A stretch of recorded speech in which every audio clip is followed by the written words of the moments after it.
Dollar. Dirt and money, no soul. Had to go and get it, ain't no time to kick it. Got a stack and flip for my foes. Dollar. Please tell me you can hear me. Don't turn your back and don't neglect me. Just let me know if you need me. Dollar. Let me watch out for my partners. Keep my money long, get my team strong. Let me run away from my problems. Yep, what's good, original crew, man? We're back. Hey, man, we're back on the channel. We got Just Thought Lounge. Killer wife believes she is fooling everyone. The murder of Michael Bryan. Okay. Hey, with that being said, before we get into it, make sure y'all check out the links in the description box. Down below. You already know where to go. If you want to first part, you got to do it. Check out down below. Also, if you enjoyed today's video, like it in with a thumbs up. Hey, let's get it. Let's check this out. Let's see what's about. You ready? I'm ready. Let's go. When police in Lexington, South Carolina, responded to reports of a gunshot at a family home on Corley Street, they arrived to find wife and mother, Kimberly Grow, distraught and frantic. Her husband had suffered a life-threatening injury while in his bed in the middle of the night. Is he okay? Please tell me. I don't know if he's breathing. Events at the scene unfolded quickly. Evidence was compiled rapidly. Kimberly's bizarre explanation for her husband's apparent fatal accident was met with skepticism. What you thinking? Thinking this is legit or? What your heart say? I don't know. What that gut say? Hold on. You looking away. He already told everything. With that face? With skepticism. We all down south. Thinking this is legit or? I don't know. He's out. I don't know. He looked at the camera like, I don't know, but I'll tell you later. He said, you know. We all know. Down south, I don't even just. It might be. I don't know. I can just speak from where I'm at. But we all know when we hit. It might be an American thing. It may be a universal. It may be. I don't know. But down south for sure. When you hit the. You just. What was this? Lexington, South Carolina? Yeah. And as the facts came to light, there was more speculation and suspicion. His arms don't look long enough. It's just the fact that, like, when she was talking about it, when she talked about it, it sounded like a dang pistol. She said it, she went to grab it, and he reached forward and grabbed it himself and shot it. I'm thinking a pistol, but you want to see a long barrel rifle? It's all.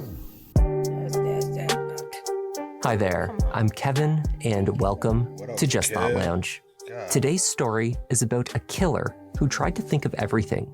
Of course, as is so often the case, the planning and cover-up just led to more evidence of guilt. Let's take a look. Let's take a look, kid.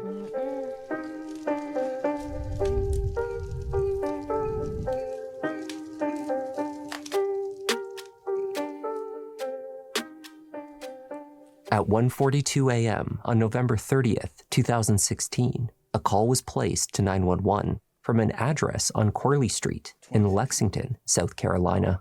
Officers rushing to the family home were informed that they were responding to a self-inflicted gunshot wound. 911, take the address of your emergency. I need an ambulance right away. My husband was asleep and his gun was beside him and it went off. I don't know what to do. He shot himself? Yes. Please hurry.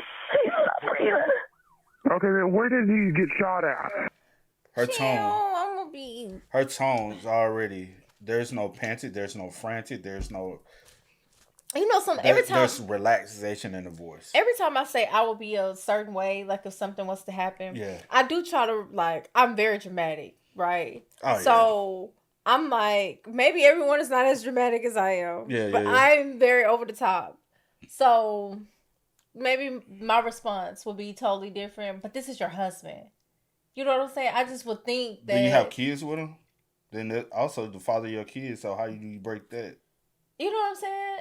It's a lot of things that you was like, dang, you know? Yeah. His chest area, I think. He's laying over. He's rolled over. Can I move him? Mary, do not move him. Oh, please. Stay on line. I have a few more questions for you. Where's the gun at? It's on the bed. As officers Hasler, Payton, and Taylor arrived, they were met just outside the front entrance by the caller, 51-year-old Kimberly Grow. Distraught, she ushered them into the house, down the hallway, and towards the last bedroom on the... Also, peep this here. Yeah. Peep this. She meets them outside. She ushered them into the house, down the hallway, and towards the last bedroom She on the walking too left. slow for you. You ain't even running. Hold on, but it's already an officer inside. Oh, is it an officer already? So maybe she already... Okay, Hold on. maybe this is I not thought he said that the other officer was the first on the... Oh, maybe it's him. You're right. Right there. Move that way to the Woo, girl! Go, I gotta get closer.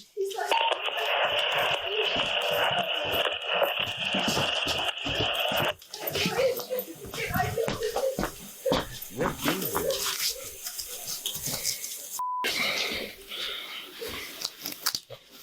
Yeah, kill him.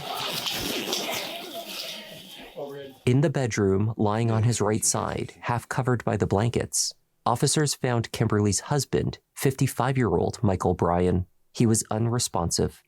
It appeared that Michael had sustained a gunshot wound to the chest near his heart. EMTs were not far behind the police. Unfortunately, their assistance was not needed. Michael Bryan had no pulse. He had died before the responders arrived. Pulse.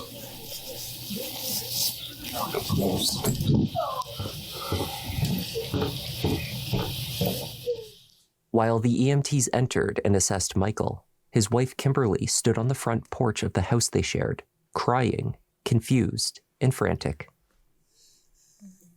Get Just need you out here, okay? oh my God. You wanna have a seat here? I think I'm gonna be sick. Is he okay? Please tell me. I can't. I don't know if he's breathing. Here, come out here.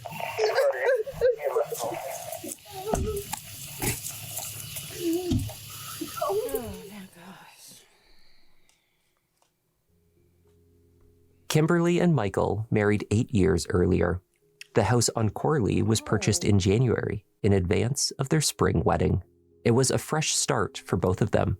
Michael had 2 sons from his previous relationship, both adults and living independently at the time of his death. He had very recently become a grandfather. Kimberly also had a daughter, Mackenzie. She was 17 years old and a student at Lexington High School.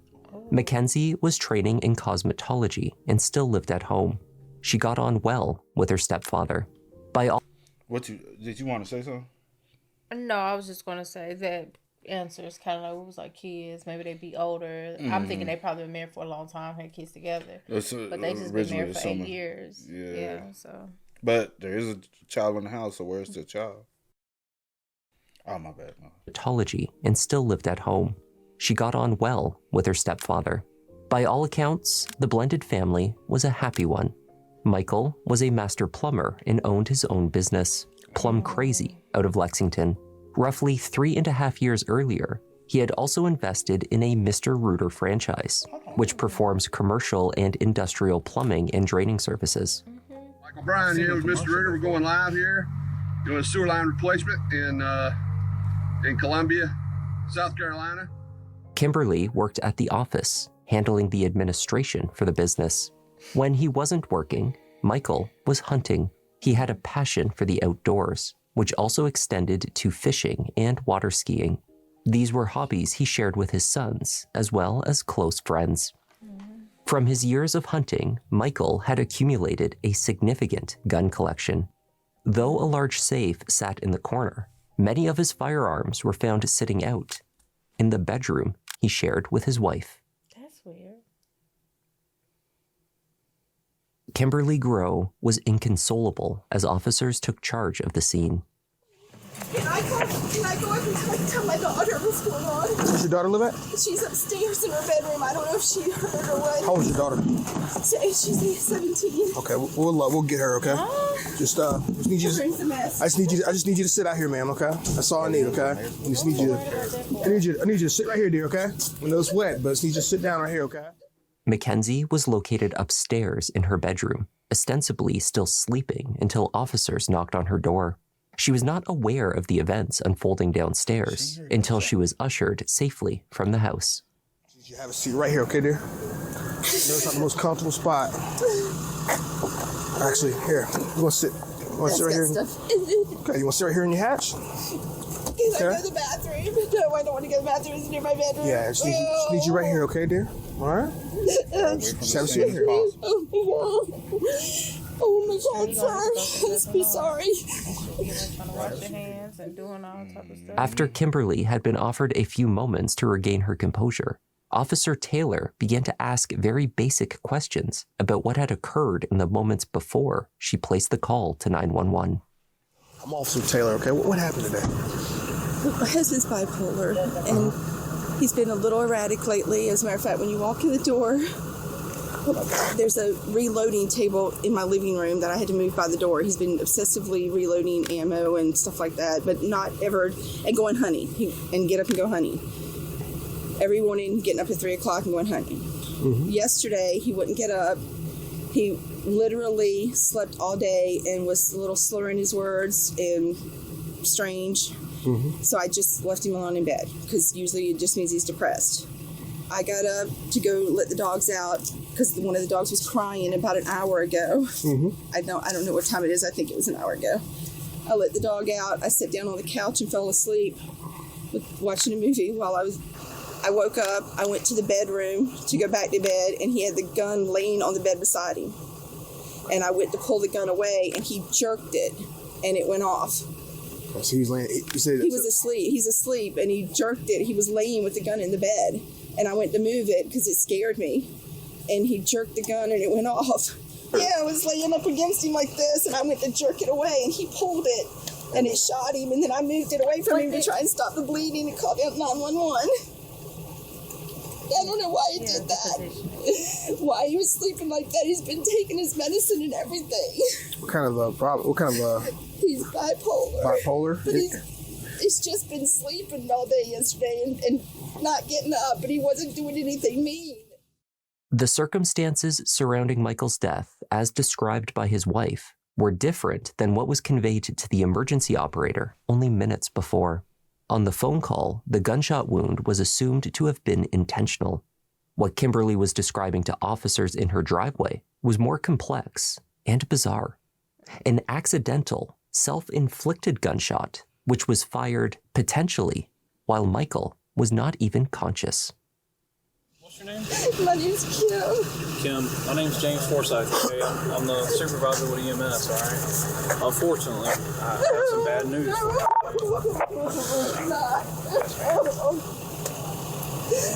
Oh my God, I should not have. Sorry, I hate to be the bearer of bad news. Has anybody started a constant Unfortunately, there's nothing that we can do with this type of injury, okay? Inside the house, officers examining the scene were growing suspicious. The first cause for concern was the make and model of gun found resting on the bed only inches from Michael, close to his thighs. It was a .223 Winchester rifle, a firearm commonly used for hunting small and medium game. According to Kimberly, her husband had been sleeping with it, loaded, with the safety off. This the gun he shot something? Yeah. What was the wife saying? I know she was saying something about she was trying to get it from him, and yeah. We're killing ourselves trying to be perfect, and it's making us insane. In this day and age, it's impossible to be perfect. She stated that he's been really depressed lately. He said he's bipolar. Stated that he's kind of slept all day, but today she came in here, stated that she came in the bedroom, saw he's sleeping in the bed with a gun. She goes to try to pull the gun away. He reaches forward and shoots himself in the chest. Rifle? I didn't know it was a rifle. I figured it was a handgun. After digesting the basic details offered by Kimberly, officers on scene promptly determined that further investigative support was needed. They contacted the Criminal Investigations Division, the CID. That team would conduct further interviews, process the crime scene, and gather forensics. Nobody's touched anything, right? No, sir. Only thing I touched was I took the phone out of her hand. I sat it right down in the corner. She had the phone in her. Who was the first on scene? I was, yeah. You were the first on scene, right? Both of us at the same time. Did this call come out as just a heads up or something? Like, what It did you did. say? Exactly what it was. Just letting you know. Just letting you know. Yep. Just advising EMS and fire. It came out just advising EMS and fire. Self-inflicted GSW. We got up and we were like, I thought about that too on the way over here. What you thinking? Thinking this is legit or? I don't know. I don't know. I'm not gonna treat it like that. Yeah. Kimberly was placed in a car with her daughter.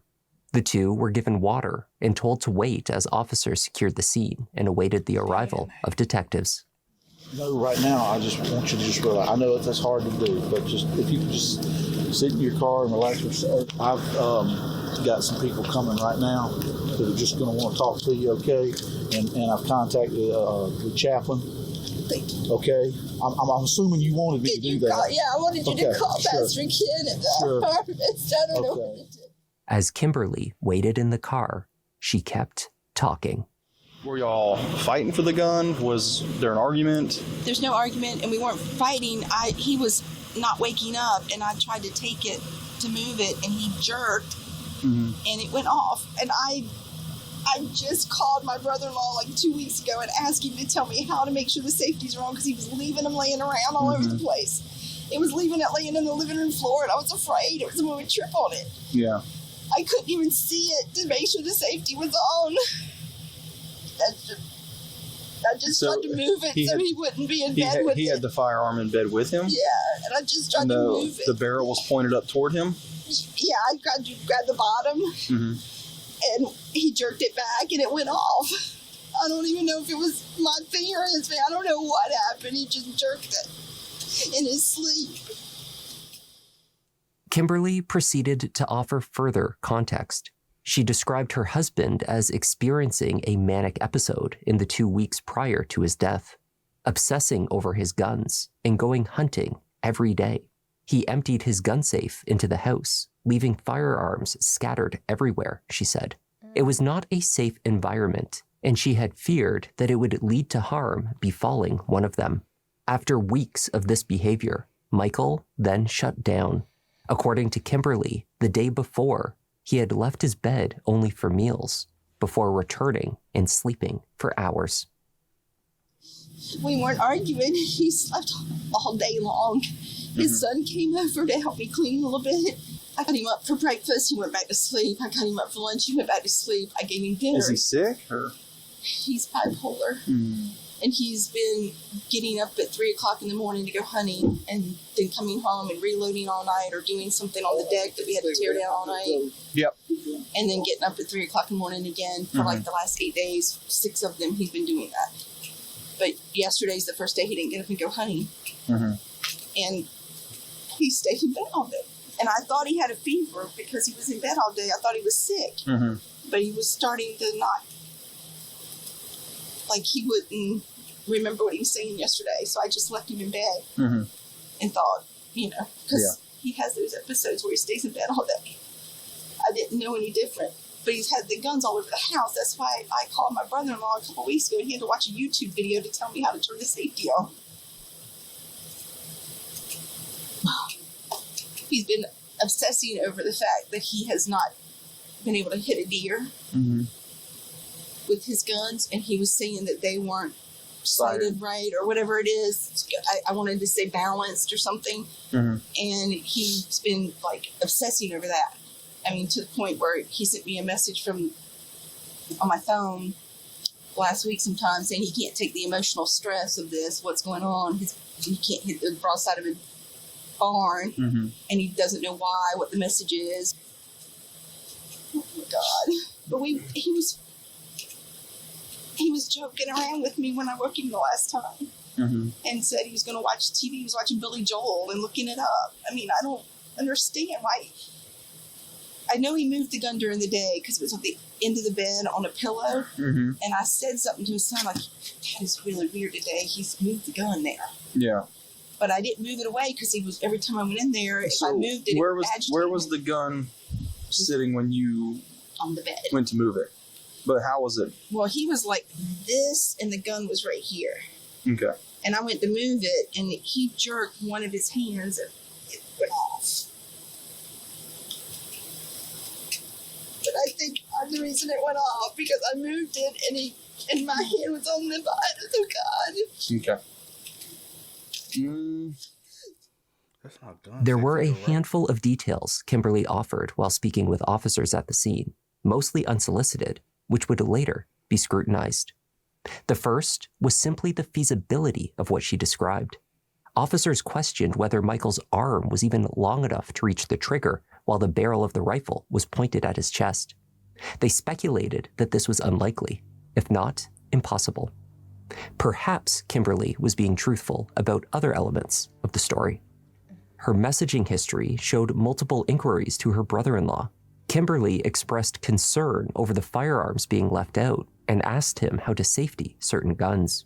Google search history showed that she accessed instructional videos on how to check that the safety on her husband's hunting rifles were engaged. But that was not all that the search history showed. In addition to searches like how to use a .223 rifle, she also searched how to load a .223 rifle, as well as how to shoot a Winchester .223. These searches were performed on November 15th, 2 weeks prior to what she was now characterizing as an accidental discharge of this.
I'm talking. Ain't God damn.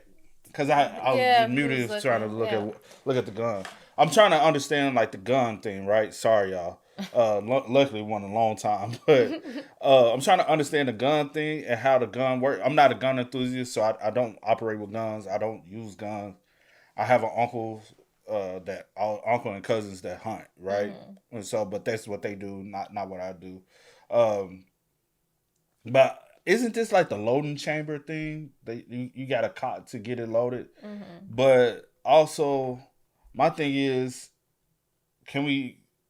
what about like the kids? Has he confided in someone recently? Has he talked about the relationship? Has he said, hey, whether or not they're arguing, disagreements, or has he informed anyone that they have possibly are not sleeping together and sleeping in different beds for argument reason, not because of other reasons, but because maybe argument reason, or not because he's tossing and turning and keeping her up, and so she's choosing to sleep elsewhere because of the convenience. You get what I'm saying? It could be stuff like that. But is there possibly, have they talked about possibly separating or getting a divorce? Is he afraid? Is that the reason why he got guns out? I'm sure we might get answers to all that, but that's what because you're looking up all this information. Could it possibly be premeditation? You trying to go ahead and be covering your tail because you already had this in your mind? Mm-hmm. Or you just trying to make sure everything looks, I don't know. This is a very confusing case, very shaky. It just doesn't seem like if your hand's on a butt of the gun, his hands is on, will be right here if he's trying to pull it back from you. Right. Up into about this part. He wouldn't be pulling all the way back here. All the way back there. And if you're trying to just get the gun from him, why not grab it like this and why grab it like this? Right. That doesn't make sense. And I wonder, has like, I don't know if you can see my hand. I'm saying like grab it like with double hands and try to pick it up like this. Why grab it like this from the butt? Mm-hmm. It just logically doesn't make sense. True. But yeah. Oh, you were about to say something. Yeah, I'll hold it. You sure? Yeah, I was just going to say, because she said, I was just wondering, like, has anyone else come over, like, to the house besides, because she keeps saying one of the sons, like, came over at one point and helped her, like, clean, tidy up or whatever the case may be. I just wonder, like, how long ago that was and when they came. I thought she said the day before. Did she say the day before? When he was just, I thought. Because I just, the day before this happened. Yeah, because she said he laid in the bed all day. And the son I just feel like if that was the case, the main priority for me would be nothing looks tidy up though. Right, it doesn't look like anything was, but the main priority for me would be to, since she seemed to not have like any, idea on how the gun safety and stuff like that. That would have been like my main priority. Can we get all these guns put up and away and out? Just out and out. Can you sneak the guns out the house away from your pops for a while, or just anything, just something. You know what I'm saying? But that would have been like my main concern. Like, we need to get these guns locked up some way, somehow. Or remove them from the home. Or, yeah, just to be on the safe side. For a temporary.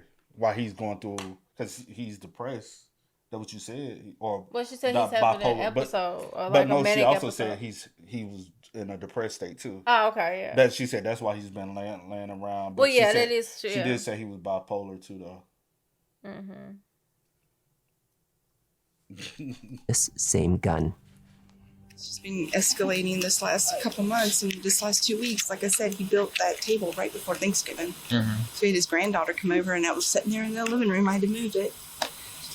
Nothing, but that's not bad. I mean, it's just that's the kind of assistant. I just feel doesn't make.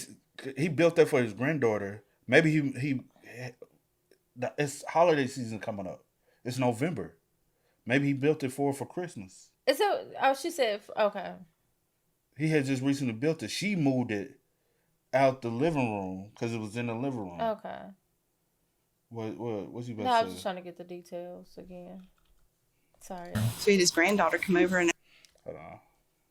This same gun. It's just been escalating this last couple months, and this last 2 weeks, like I said, he built that table right before Thanksgiving. Mm-hmm. So he had his granddaughter come over, and I was sitting there in the living room. I had to move it. Nothing, but that's not bad. I mean, it's just that's the kind of obsessive, crazy behavior that he's had the last couple weeks. Mm-hmm. I just told someone at the office too that he's been leaving the guns laying around, and I'm just worried about him feeling guilty if somebody gets hurt because he left something laying around. Yeah. Because he would have been firearms. He would not have been able to recover if it had hurt somebody. Especially the caliber rifles he has. Those calibers of rifles need to be locked up. They're high-powered rifles. They're very dangerous. Oh my God! Can you make sure they're all secure? Well, what's going to happen? I don't know if there's anything in them. We'll probably take them with us, and we'll lock them up for safekeeping until the investigation's all finalized and done. Inside the house, officers photographed each room. In the bathroom, they located multiple prescription medications with Michael's name on the label. Perhaps he was experiencing mental instability, resulting in unpredictable behavior that culminated in his accidental death. Or perhaps he was under the influence of more than his prescribed medications. Kimberly's purse was located on the dining room table next to a stack of magazines, amongst other items. Investigators would locate 2 bags of pills. The first contained a number of unlabeled capsules, some opened and others not. In the second was a powdery substance loose in the bag. Testing would later determine the bags contained temazepam, a drug often prescribed to treat insomnia. Yes. What was I about to say? Did you know the pills? Yeah. That's why he was laying in that bed all day. Keep and he in mind, couldn't she get kept up. saying, I'm bringing him breakfast, lunch, dinner. You putting this, you opening these capsules and putting this, sprinkling this in his food. Yeah, this man ain't gonna be able to get up. He can't get up. He's fucking exhausted. Excuse you. Girl, what? What you got? Ain't no. She got something, y'all. She takes a little medication. People never tell nobody my business, but no, I don't take that. But yeah, it's prescribed. So I mean, well, I will hope so. It's I prescribed. won't be taking it none next. But anyway, how you know about that one then? Is that one? Did she bring that one up to you? Yeah. And you was like, no. Gave me options. Yeah. I'm familiar with one of his other medications too that I seen that popped up. Oh, which one? The Lexapro. What's that for? Like anxiety, depression.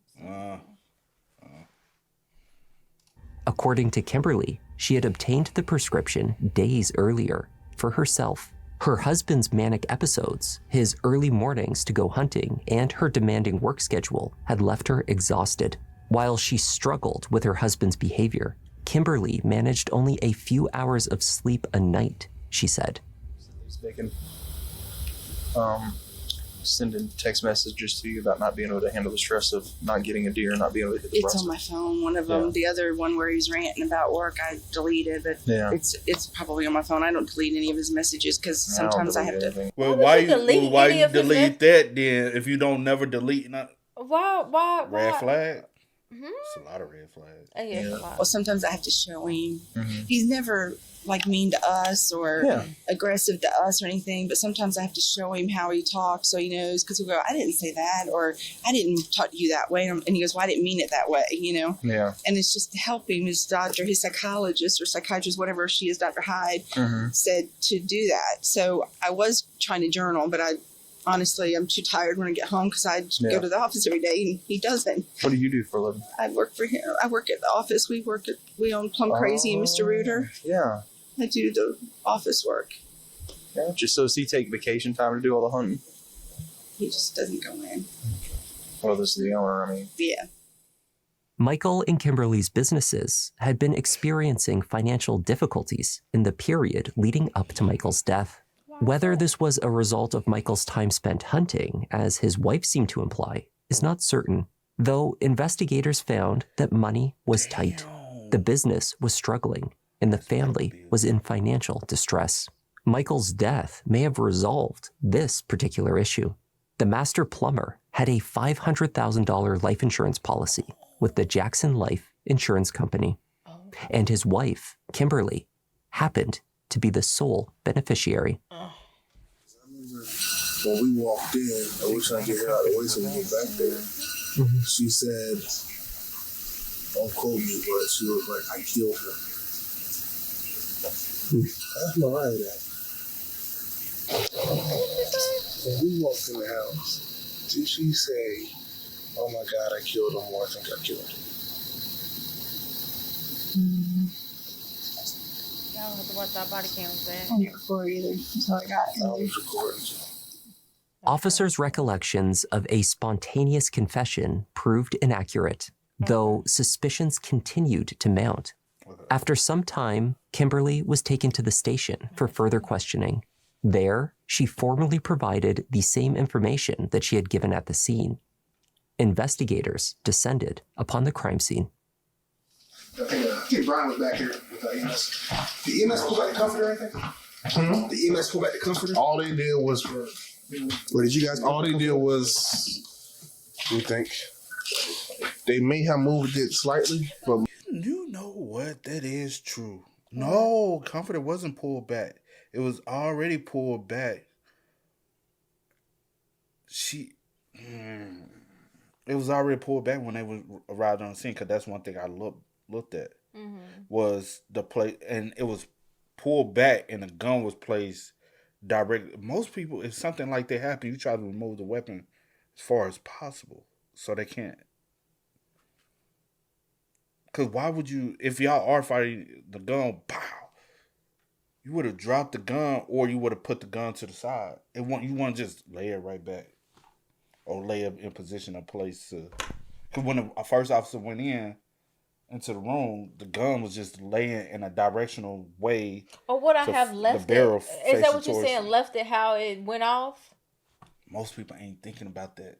If it's an accident, that's what I'm saying. Like that's what I'm saying. I feel like the way that it's positioned is more thought out, right? I'm saying that's what you would have just left it as is. It doesn't look because it looks like it's placed. Right. It looked like after whatever happened. After you know, then you placed it like that. I would have left it in a position so they can show that. Oh, if you're trying to say it's an accident, you'll be able to show that. But the way that it's placed is like why would I place it back like that when you initially said that it went off because you was trying to move it? Like I just wasn't. Maybe that's just my thought process too. I'm on with what you all. Mostly all they did was put the defibrillator on him. No, I don't think they moved the comforter at all. Because all that was just like that. It never touched the gun or anything. The gun is exactly where it was when we came upstairs. The remote, everything, exact same place. Crime scene analysis was performed by CSI expert Steve Derrick. He considered the trajectory of the bullet, the blood spatter in the bedroom, and the location of Michael as he was found by the first responders. Derrick's conclusion was that the gun could not have been fired in the manner described by Kimberly Grow. Indeed, the rifle was not fired at close range from immediately in front of him, but from feet away. The bullet had come from a downward trajectory to strike Michael's heart. The expert opined that the gun had most likely been fired from a standing position, from the foot of the bed. From the foot of the... Yeah, she shot from right here. So is he on his... She shot from right here. Oh, from and like she was right standing there. and bow. Wow. Has she ever been hunting with him before? To even know exactly spot on aim? Or has she even went shooting with him before? But you to at the even... gun range? I just think people are so dumb. Like, to sit and try to plan and all this. I think people are just so evil. That is evil. But I'm saying, you sitting here doing all this planning, trying to take this man's life, and did you think of since you seem to have thought about it, I guess, try to think about everything else. Yeah. They can tell all of this stuff. This is why we have certain people in certain positions. What? Okay, keep going. I was just like, they can tell all this stuff. How far a gun was like shot from? Was it close range? Was it far back? The blood spatter, like all of this stuff. Like this stuff can be like determined. I was just gonna say, I think it was financial motive. That's all. For sure, and I guess for sure, but pure evil. That's evil.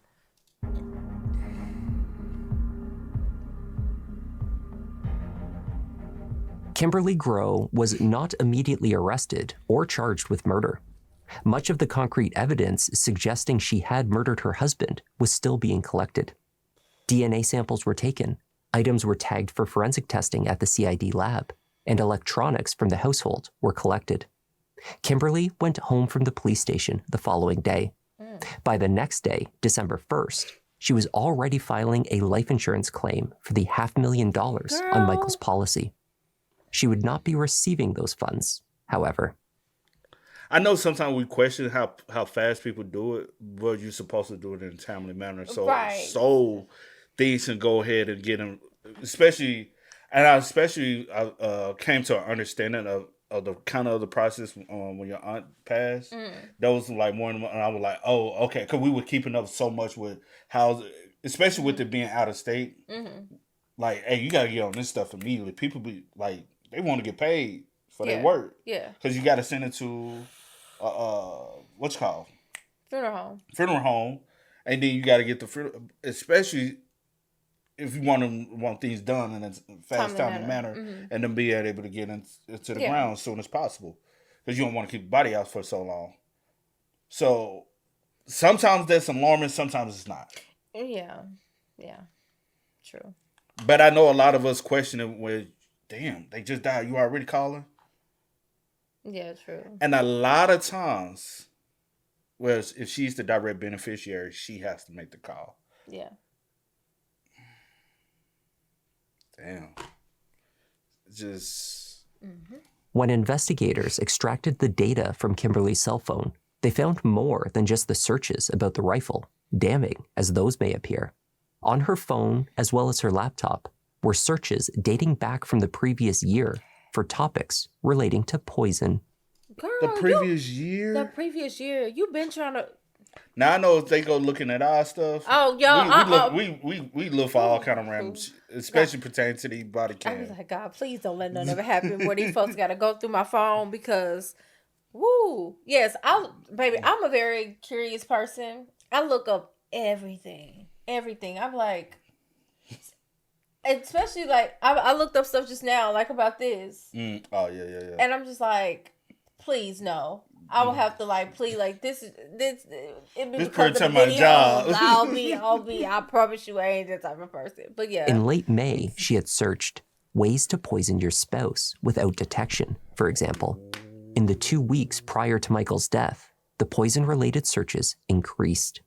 On November 1st, top 10 most deadly poisons known to mankind, followed with a search that read simply, "Buy arsenic." A few days later, on November 6th, she searched, "How much arsenic will kill a human?" And nah, we ain't gonna hold you. I do know titles be like that in video, but we do not search those just because of this stuff. Like we might, I might Google about the weapons, or might Google like, what is this prescription? What's this abbreviation? But I know what arsenic is just by, and I'm not. I've never looked up ways to poison your spouse. I'm not looking at stuff up. Never did like I that. have looked up cyanide though before. I have too. Just to, because pertaining to other stuff I've seen. I do try to be careful the way that I word things when I'm searching.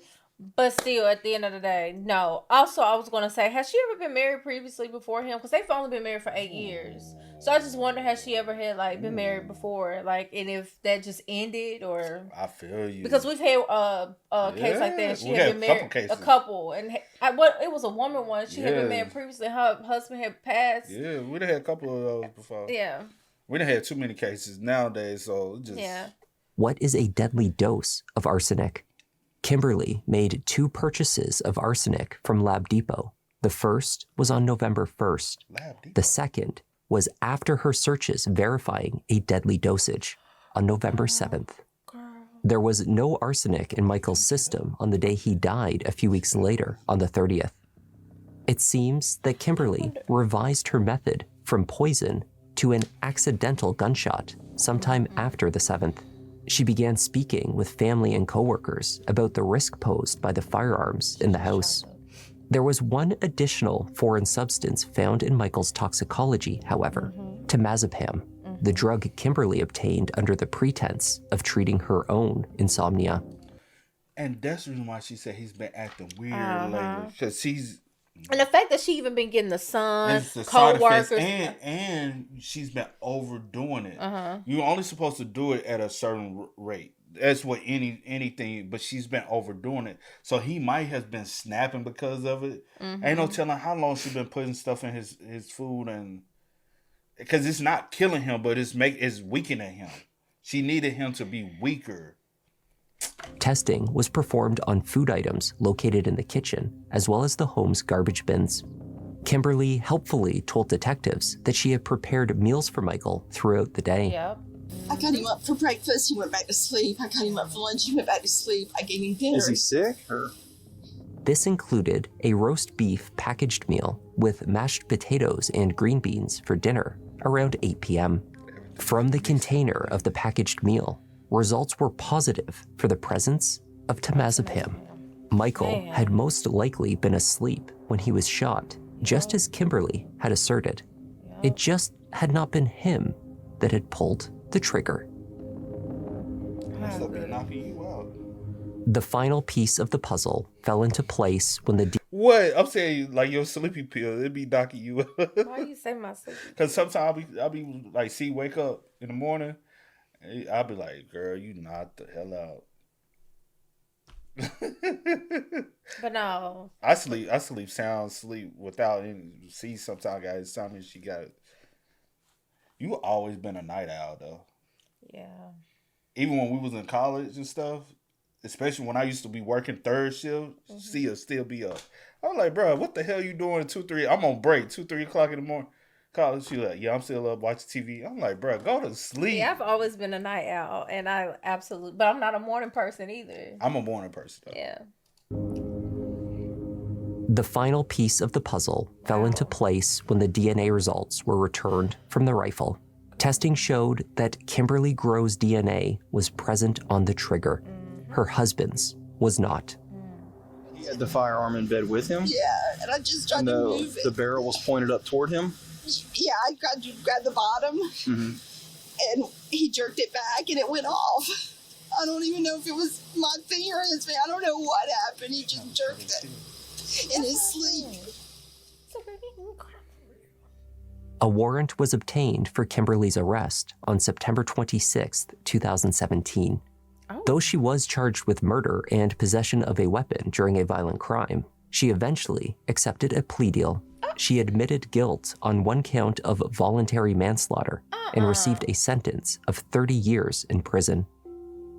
Under South Carolina law, her conviction is classified as a no parole offense, meaning Kimberly Groh must serve the entire 30 years. Okay, well, that's good. Friends and family remember Michael Bryan as a hardworking man and loving father. At Kimberly's sentencing, his son referred to Michael as his hero and said that not a day goes by without feeling his loss. And that was the tragic case of Michael Bryan. You did all of this for absolutely, like, you gained nothing. Lost everything. And the fact that, honestly, it's so scary because with the information that we gathered, you basically been playing this the year prior. Like, every day, you think someone loves you, you're married to this person, you sleep beside this person every night. And the entire time you plotting to take my life. For a whole year. If not longer. Scary, but yeah, bro. that is scary. But rest in peace to Michael. Yeah. Y'all spam us up, man. Let us know y'all thoughts in the comments for it down below. But until next time, y'all know how it go, man. I do go by the name DJ New Kid. This is Sierra Nicole. We are. Kid and C. Go and get it, ain't no time to kick it. Got a stack of flip for my folks. Dollar, dollar, dollar, dollar. Please tell me you can hear me. Don't turn your back and don't neglect me. Just let me know if you need me. Dollar, dollar, dollar, dollar. Let me watch out for my partners. Keep my money long, get my team strong. Let me run away from my problems.